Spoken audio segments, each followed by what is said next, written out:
Hey, Corey, What's up? tell me your favorite story. My favorite story. Well, that involves my friend Harley. Yeah? Yeah. Harley passed away. He was one of my best friends in my entire life. We were like brothers. He's legitimately one of the very first friends I ever made. And anyways, there was a time in my life when I had been like in IT, and I was like really just not happy with life.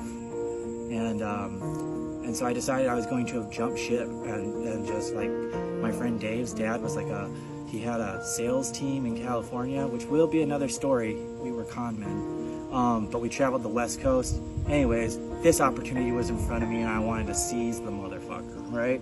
So I decide to contact Dave and set everything up. Pack up my car and I go to California, but I stopped at Harley's house to say goodbye. Harley's girlfriend had just broken up with him. He was not doing okay. And for reasons I'm not going to go into, I was certain that if I left, I was never going to see him again.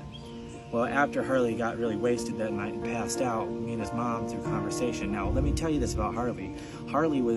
He lived in an apartment complex with his mom, the same complex his whole 25 years, right? Never left her side. Always in the same fucking apartment. And we called it the Shire, and he was like the Hobbit, you know? Anyways, so back to the situation. Harley's mom and I decide what's best for him is I pack the car up with his shit too, and she kicks him out in the morning, right? So he has nowhere to go, and I say, I'm leaving for California. Come on, motherfucker, get in the car, right? So we go, and we go. We stop in Detroit to acquire some necessary ingredients along the way. So Harley and I became friends first when we were kids because we bonded over both being like two of the only kids around that knew about Hunter S. Thompson. You might know Johnny Depp played him in the movie Fear and Loathing in Las Vegas. So anyways, we were just huge fans of Hunter S. Thompson, freedom, and all of that. Well, unbeknownst to me, Harley had packed his dad's ashes. They had sat in a cupboard in their living room for like 10 years. He had packed his dad's ashes with him to scatter somewhere because his mom said finally it's going to go somewhere far enough away that it's worthwhile, you know? And as we're going to California, we end up on a stretch of highway that Hunter S. Thompson writes about in the very first lines of our favorite book by him, Fear and Loathing in Las Vegas. And we were somewhere in Barstow, near the edge of the desert, when the drugs began to take hold, right?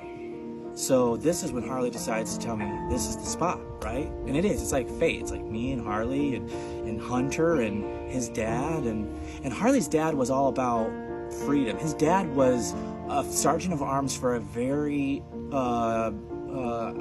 elite motorcycle club. And so his dad was all about freedom.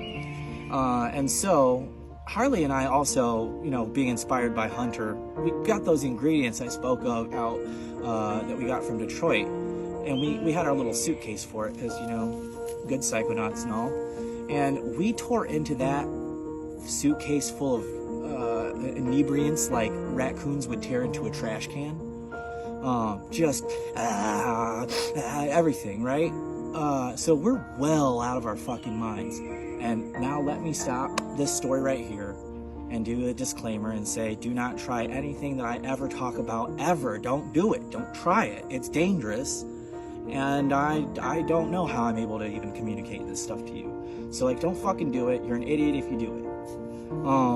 So, we consume the drugs and then we start taking off in the desert. We're in the middle of the desert, so there's no traffic around, and there's no road even. We've taken the car off the road, and we're just going as fast as the car will go. We have Jimi Hendrix playing the national anthem at Woodstock, as loud as the car will go. Harley has bungee corded himself to the hood of my car, and is laughing. Harley had the best, most maniacal laugh. His laugh, no joke, sounded like this. And he always had these big gestures with that awful cackle. And anyway, so he's cackling on my roof, scattering his dad's ashes. the windows are open with the music coming out. The ashes are blowing back into the car and into my mouth.